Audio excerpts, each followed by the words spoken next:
பிரித்தானியாவில் தமிழர்கள் அதிகம் வாழும் நகரம் ஒன்றில் இடம்பெற்ற கத்திக்குத்து சம்பவத்தில் 2 பெண்கள் உயிரிழந்திருக்கின்றார்கள். மேலும் 2 படுகாயமடைந்திருக்கிறார்கள். பிரதமர் கியர் ஸ்டார்மர் அவர்களுடைய சகோதரர் உயிரிழந்துள்ளார். யூரோஸ்டார் தொடருந்தில் ஏற்பட்ட தொழில்நுட்ப கோளாறு காரணமாக நூற்றுக்கணக்கானவர்கள் சுரங்கத்துக்குள் சிக்கிய சம்பவம் இன்று பதிவாகியுள்ளது. உறுப்பினர்களை சேர்த்துக் கொள்வது சம்பந்தமாக பிரித்தானியாவில் இருக்கின்ற முக்கியமான 2 அரசியல் கட்சிகளுக்கிடையில் மோதல்கள் உருவாகியுள்ளன. இவை உள்ளிட்ட பல செய்திகளும் தகவல்களும் இன்றைய வீடியோவில் காத்திருக்கின்றன. விரிவான செய்திகள் தொடர்கின்றன. தமிழடியான் UK யூடியூப் சேனலுக்கு உங்கள் அனைவரையும் வருகவென அன்புடன் வரவேற்கின்றேன். பிரித்தானியாவில் வாழ்கின்ற தமிழ் மக்களுக்கு பயன்படக்கூடிய முக்கியமான தகவல்களை தாங்கி வருகிறது தமிழடியான் UK யூடியூப் சேனல். எங்களுடைய சேனலில் வெளிவருகின்ற வீடியோக்களை தொடர்ச்சியாக பார்த்து கருத்துக்களை எழுதி வருகின்ற உங்கள் எல்லோருக்கும் மிக்க நன்றி. பிரதமர் கியர் ஸ்டார்மர் அவர்களுடைய சகோதரர் நேற்று உயிரிழந்திருக்கின்றார். அவருடைய பேர் நிக் ஸ்டார்மர். அவருக்கு 60 வயது. நீண்ட காலமாக புற்றுநோயினால் பாதிக்கப்பட்டிருந்த நிக் ஸ்டார்மர் அவர்கள் நேற்று டிசம்பர் மாதம் 26ஆம் தேதி பாக்ஸிங் டே அன்று உயிரிழந்திருக்கின்றார். தன்னுடைய சகோதரருடைய மறைவு குறித்து பிரதமர் கியர் ஸ்டார்மர் அவர்கள் அனுதாப செய்தி ஒன்றை வெளியிட்டிருக்கின்றார். அதிலே தன்னுடைய சகோதரர் நிக் ஸ்டார்மர் அவர்கள் வாழ்க்கையின் சகல சவால்களையும் எதிர்கொண்டார் எனவும் ஒரு அற்புதமான மனிதன் எனவும் வர்ணித்திருக்கின்றார். பிரதமர் கியர் ஸ்டார்மர் அவர்களுடைய சகோதரர் நிக் ஸ்டார்மர் அவர்களுடைய மறைவுக்கு எதிர்க்கட்சித் தலைவர் கெமி பேட்னோக் உள்ளிட்ட முக்கியமான தலைவர்கள் தங்களுடைய இரங்கல் செய்தியினை வெளியிட்டுள்ளார்கள். யூரோஸ்டார் தொடருந்தில் ஏற்பட்ட தொழில்நுட்ப கோளாறு காரணமாக அதில் பயணம் செய்த பல நூற்றுக்கணக்கான பயணிகள் நிலக்கீழ் சுரங்கத்துக்குள் சிக்கிக் கொண்ட சம்பவம் இன்று பதிவாகியுள்ளது. இன்று காலை 6:01 அளவில் லண்டன் சென்ட் பங்கராஸ் இன்டர்நேஷனல் தொடருந்து நிலையத்திலிருந்து புறப்பட்ட யூரோஸ்டார் ஒன்று 800 வரையான பயணிகளை ஏற்றிக்கொண்டு பாரிஸ் நோக்கி சென்றிருக்கின்றது. பிரான்ஸ் தலைநகர் பாரிஸ் நோக்கி சென்றிருக்கின்றது.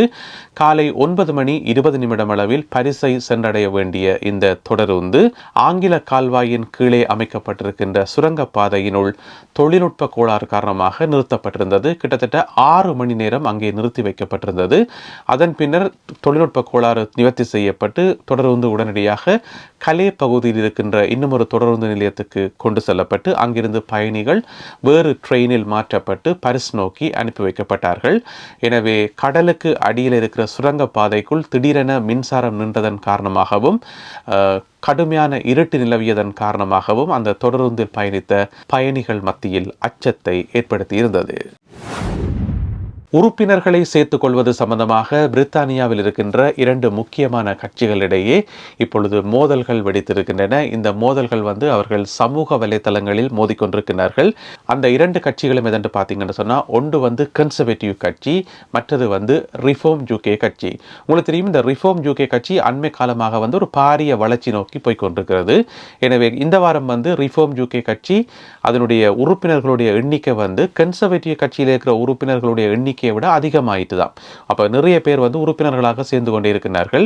எனவே இதனை குறிப்பிட்டு ரிஃபார்ம் UK கட்சியினுடைய தலைவர் நைஜல் ஃபராஜ் அவர்கள், எங்களிடம்தான் அதிக அளவான உறுப்பினர்கள் சேர்ந்திருக்கிறார்கள், நாங்கள் கன்சர்வேட்டிவ் கட்சியை விட முந்திவிட்டோம், எனவே நாங்கள் தான் உண்மையான எதிர்க்கட்சி என்று சொல்லி திரும்ப சொல்லிக்கொண்டே வந்தார்.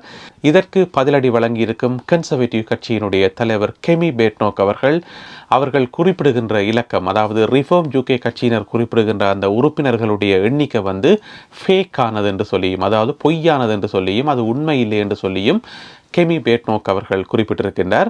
எனவே கெமி பேட்னோக் அவர்கள் ஒரு பக்கம் இப்படி குறிப்பிட, ரிஃபார்ம் UK கட்சியினர் உலகத்திலேயே மிகவும் பழமையான கட்சியாகிய கன்சர்வேட்டிவ் கட்சியை நாங்கள் முந்திவிட்டோம், யூகேல நாங்கள் ஒரு புதிய கட்சி, சிறிய கட்சி இருந்த போதிலும் கூட உலகத்திலேயே மிகவும் பழமையான கட்சியாகிய கன்சர்வேட்டிவ் கட்சியை நாங்கள் முந்திவிட்டோம் என அவர்கள் ஒரு பக்கம் சொல்ல, இவ்வாறு 2 கட்சியினரும் இணையதளங்களில் மோதிக்கொண்டிருக்கிறார்கள்.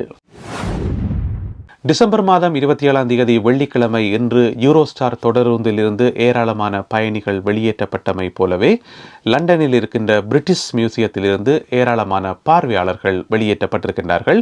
இன்று நண்பகல் அளவில் லண்டன் பிரிட்டிஷ் மியூசியத்தில் எதிர்பாராத ஒரு சத்தம் கேட்டதன் காரணமாக அந்த சத்தத்தினால் அச்சமடைந்த ஏராளமான பார்வையாளர்கள் உடனடியாக மியூசியத்திலிருந்து வெளியேறி வீதிக்கு சென்று விட்டார்கள். இவ்வாறு வீதியின் இரு கரைகளிலும் ஏராளமான பல நூற்றுக்கணக்கான பார்வையாளர்கள் நின்று கொண்டிருந்ததை அவதானிக்கக்கூடியதாக இருந்தது. அதன் பின்னர் மியூசியத்தில் வேலை செய்கின்ற பணியாளர்கள் நிலைமைகளை ஆய்வு செய்துவிட்டு அது அலாமினால் எழுந்த ஒரு ஓசை எனவும் ஆபத்தான கட்டங்கள் எதுவும் இல்லை எனவும் அங்கு குழுமியிருந்த பார்வையாளர்களுக்கு சொன்னதை அடுத்து பார்வையாளர்கள் மீண்டும் மியூசியத்தை பார்வையிட வந்தார்கள். பிரித்தானியாவுக்கான புத்தாண்டு காலநிலை அறிக்கையினை மெட் ஆஃபீஸ் எனப்படுகின்ற காலநிலை அவதானிப்பு நிலையம் வெளியிட்டிருக்கின்றது. அதாவது பிரித்தானியா முழுவதுக்குமான இந்த காலநிலை, அதாவது ஜனவரி மாதம் 1ஆம் தேதியிலிருந்து அடுத்து வருகின்ற 4-5 நாட்களுக்கு எப்படியான வெதர் இருக்கும் என்று சொல்லி இந்த அறிக்கையில் சொல்லப்பட்டிருக்கு. அப்படி என்று சொன்னால் இதனை WW என்று சொல்லி குறிப்பிடுகின்றார்கள். இந்த வெதரை அதாவது வெட் அண்ட் விண்டி என்று சொல்லி குறிப்பிடுகின்றார்கள். அதாவது ஈரமாகவும் காற்றாகவும் இருக்கும் என்று சொல்லி, அதாவது நாட்டினுடைய பல பகுதிகளில் மழை பெய்து நிலம் ஈரமாகும் எனவும் காற்று வீசும் என்பதை குறிப்பதற்காகத்தான் WW வெட் அண்ட் விண்டி என்று சொல்லி குறிப்பிடுகின்றார்கள். எனவே இப்படியான ஒரு காலநிலை புது வருடம் பிறக்கின்ற போது பிரித்தானியா எங்கும் இருக்கும் என சொல்லப்படுகின்றது. அதே வேளையில் ஸ்காட்லாந்தினுடைய சில பகுதிகளில் பனிப்பொழிவு இடம்பெறும் எனவும் மெட் ஆஃபீஸ் வெளியிட்டிருக்கின்ற அறிக்கையிலே சொல்லப்பட்டுள்ளது. பிரான்சில் இருந்து படகுகள் மூலம் பிரித்தானியாவுக்குள் வந்தவர்கள் பற்றிய அறிக்கையினை ஹோம் ஆஃபீஸ் வெளியிட்டிருக்கிறது. அந்த வகையில் டிசம்பர் மாதம் 25ஆம் தேதி கிறிஸ்துமஸ் நாளன்று மொத்தமாக 11 படகுகளில் 451 பேர் சேர்ந்திருக்கிறார்கள்.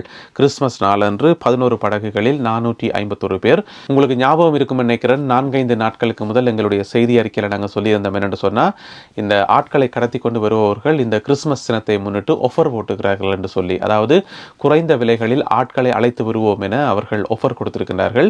எனவே அதற்கு தேவையானவர்கள் விண்ணப்பிக்கலாம் என்று சொல்லி எல்லாம் சமூக வலைத்தளங்களில் விளம்பரம் போட்டிருந்தார்கள் என்று சொல்லி, அதன் காரணமாக போலீசாருடைய கண்காணிப்பு அவர்கள் மீது விழுந்தது என்று சொல்லி எல்லாம் செய்திகளிலே சொல்லியிருந்தோம். இருந்த போதிலும் கூட 11 படகுகளில் 451 பேர் கிறிஸ்துமஸ் நாள் அன்று சேர்ந்திருக்கிறார்கள். அதன் பின்னர் டிசம்பர் மாதம் 26ஆம் தேதி பாக்ஸிங் டே அன்று மொத்தமாக 10 படகுகளில் 407 பேர் பிரான்சிலிருந்து பிரித்தானியா நோக்கி சேர்ந்திருக்கிறார்கள். பிரித்தானியாவில் தமிழர்கள் அதிகம் வசிக்கும் நகரங்களில் ஒன்றாகிய மில்டன் கீன்ஸ் நகரில் கத்திக்குத்து சம்பவம் ஒன்று பதிவாகியுள்ளது. இந்த தாக்குதலில் 2 பெண்கள் உயிரிழந்திருக்கிறார்கள். மேலும் ஒரு ஆணும் ஒரு டீனேஜ் வயதுடைய சிறுவனும் படுகாயமடைந்து மருத்துவமனையில் அனுமதிக்கப்பட்டிருக்கிறார்கள்.